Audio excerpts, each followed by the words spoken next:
আমরা সবাই জানি যে শীতকালে নরমালি কোনো কাজ করতে গেলে আমাদের একটু বেশি আলসেমি লাগে, আর সেই কাজটি যদি হয় পড়াশোনা, তাহলে তো আলসেমির কোনো শেষই নেই। পড়াশোনা করতে বসলেই মনে হয় একটু লেপের ভেতরে শুয়ে নেই, একটু কাঁথা মুড়ি দিয়ে মোবাইলটা দেখে নেই, তারপরে না হয় পড়তে বসবো। আবার কখনো কখনো রাতে আমরা ভাবি যে আজ তো খুব শীত পড়েছে, কাল সকালে উঠে না হয় সবার আগেই পড়তে বসবো, ইত্যাদি ইত্যাদি অনেক কথাই আমাদের শীতকালে পড়তে বসলে মনে আসে। আর ঠিক এভাবেই কিভাবে যে আমাদের শীতকালটা কেটে যায় তা আমরা ঠিক বুঝে উঠতেই পারি না।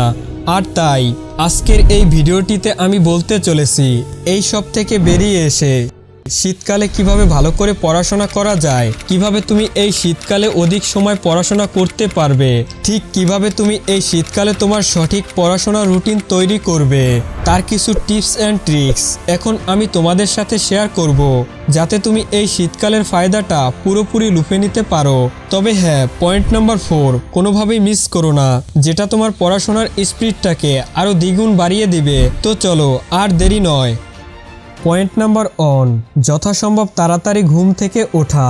বর্তমান সময়ে গভীর রাত পর্যন্ত জেগে থাকা, সিনেমা দেখা, পার্টি করা এবং ফোনের সঙ্গে চিপকে থাকার প্রবণতা ও দেরি করে ঘুমাতে যাওয়া যেন আমাদের নিত্যদিনের অভ্যাস হয়ে দাঁড়িয়েছে। তবে স্বাস্থ্য বিশেষজ্ঞদের মতে আমাদের রাতে তাড়াতাড়ি ঘুমানো উচিত এবং সকালবেলা তাড়াতাড়ি ঘুম থেকে ওঠা উচিত।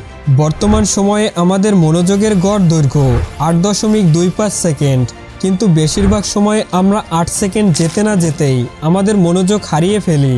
তবে অ্যাকর্ডিং টু সায়েন্স, একজন মানুষ একটানা প্রায় 25 থেকে 40 মিনিট ধরে একটি বিষয় মনোযোগী থাকতে পারে। এরপর তার মনোযোগ একটু একটু করে ভাঙতে শুরু করে এবং সে তখন অন্য কাজে মনোযোগী হতে চায়। আর এই সময়টাকে বলা হয় ফোকাস ডেডলাইন।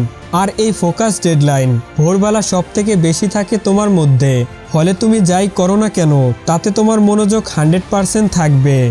তাই এই শীতের সকালে ভোর 5:30 থেকে 6টার মধ্যে ঘুম থেকে ওঠার চেষ্টা করো এবং যতটা দ্রুত সম্ভব পড়তে বসে যাও। পয়েন্ট নাম্বার 2, বেশি বেশি শীতের কাপড় পরিধান করা। শীতকালে পড়াশোনা করতে বসলে যদি তুমি ঠান্ডা অনুভব করো তাহলে পড়তে বসতে মন চাইবে না, এটাই স্বাভাবিক। তাই বেশি বেশি শীতের কাপড় পরিধান করো। বিশেষ করে তোমার শরীরের যে দুটি অংশে সবচেয়ে বেশি ঠান্ডা অনুভব করো তা হলো এক তোমার পায়ে আর দ্বিতীয়টি হলো তোমার কানে। তাই পায়ে মোজা পরো এবং কানে টুপি পরো যাতে শীত তোমাকে ছুঁতে না পারে আর তুমি কমফোর্টেবল ফিল করো এবং মনোযোগের সাথে পড়তে পারো। তবে হ্যাঁ, এর সাথে তুমি আরেকটি কাজ করতে পারো শরীরকে উষ্ণ রাখার জন্য, আর সেটা হলো আদা। আদার উপস্থিতিতে অ্যান্টিঅক্সিডেন্ট নামক এক ধরনের খাদ্যের অণু থাকে, যা এক প্রকার উচ্চতর সক্রিয় অণু বা ফ্রি রেডিক্যাল অণুর ক্ষতি থেকে শরীরের কোষকে রক্ষা করে এবং শরীরকে সতেজ ও উষ্ণ রাখে। তাই শীতের সকালে 1 কাপ আদা চা তোমাকে সারাদিন এনার্জেটিক থাকতে আর শরীরকে উষ্ণ রাখতে অনেকটাই সাহায্য করবে। পয়েন্ট নাম্বার 3, ভোরে ঘুম থেকে ওঠার পরে 15 থেকে 30 মিনিট স্ট্রেচিং বা ব্যায়াম করা। শীতের সকালে ঘুম থেকে ওঠার পরে আমাদের মধ্যে এক ধরনের ম্যাচম্যাচে ভাব ও অলসতা কাজ করে।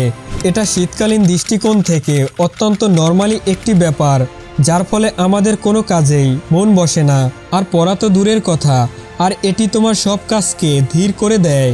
তাই এই আলসেমি ভাব দূর করতে ভোরে ঘুম থেকে ওঠার পরে হালকা স্ট্রেচিং বা এক্সারসাইজ করো।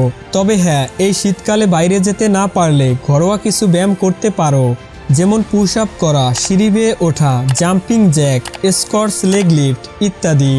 এগুলো তোমার শরীরকে প্রোডাক্টিভ করে তুলবে এবং অলসতা দূর করবে। প্রতিদিন মাত্র 15 থেকে 30 মিনিট এক্সারসাইজ করার ফলে তোমার শরীরে এক ধরনের এনার্জি বা শক্তি ফিল করবে, যা তোমাকে দিনের প্রায় 70% সময় পড়াশোনায় প্রোডাক্টিভ ও মনোযোগী রাখবে। পয়েন্ট নাম্বার 4, সঠিক পড়াশোনার পরিবেশ তৈরি করা।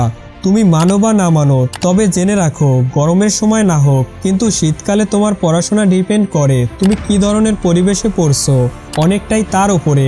মনে করো তুমি পড়তে বসার সময় তোমার চারপাশে অন্ধকার বানিয়ে শুধু একটি টেবিল ল্যাম্প জ্বালিয়ে পড়তে বসছো, তাহলে এমন অবস্থায় তোমার ঘুম আসা অস্বাভাবিক কিছু নয়।